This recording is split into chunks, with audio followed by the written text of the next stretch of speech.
예장합동총회가 오늘 목회자 이중직을 주제로 공개 세미나를 열었습니다. 세미나에서는 생계를 위해 이중직을 하는 목회자를 터부시해서도 안 되고 이중직을 갖는다고 해서 죄책감을 가질 필요도 없다는 지적이 나왔습니다. 또 목회자의 이중직을 경제적 문제를 넘어 새로운 목회 유형으로 받아들여야 한다는 지적도 제기됐습니다. 천수현 기자입니다. 이중직 목회에 대한 교계의 인식이 점차 긍정적으로 변하고 있습니다. 지난해 발표된 이중직 관련 설문조사에 따르면 목회의 새로운 유형으로 적극 시도해야 한다는 응답이 40.1%로 지난 2017년 설문조사에 비해서 10%포인트 이상 증가했습니다.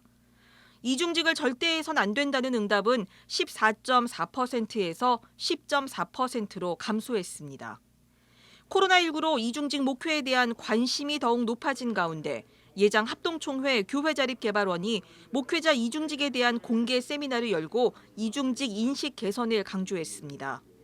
기조발제를 맡은 총신대학교 양현표 교수는 이중직을 옳고 그름이나 신학적, 비신학적 차원으로 접근해서는 안 된다고 말했습니다.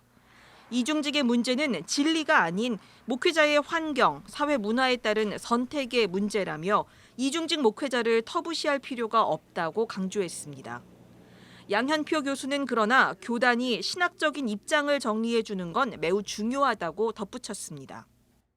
신학적인 뒷받침이 안 되면 모든 목사들이 자기가 하는 행동에 있어서 신학적으로 뒷받침이 안 되면 다 죄책감을 갖게 되어 있습니다. 그래서 먼저 우리가 해야 될 게 교단이 이 문제에 대해서 신학적인 솔루션을 제공해야 되지 않느냐. 세미나에서는 이중직에 대한 인식의 폭을 넓힐 것도 제안했습니다. 지난 2018년 예장합동총회는 생계를 위한 이중직에 대해서만 예외적으로 허용했습니다. 목회사회학연구소장인 조성돈 교수는 목사의 직업을 단순한 생계에 머물게 할 수는 없다면서 선교적 관점과 사회적 관점을 더해야 한다고 강조했습니다.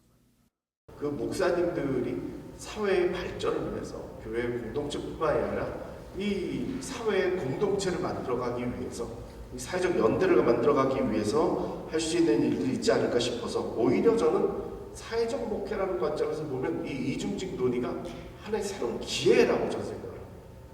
세미나를 주최한 예장합동총회 교회자립개발원은 지난해 10여 차례의 비공개 신학 워크숍을 여는 등 이중직 목회에 대한 연구를 본격화했습니다. 앞으로 3년 동안은 이중직에 대한 교단의 인식을 제고하는 활동에 집중할 방침입니다. 특히 시대 상황을 반영하는 일상신학과 일터신학, 공공신학 차원의 연구를 확대해 이중직에 대한 인식의 범위를 점차 확대해 나간다는 계획입니다. CBS 뉴스 천수연입니다.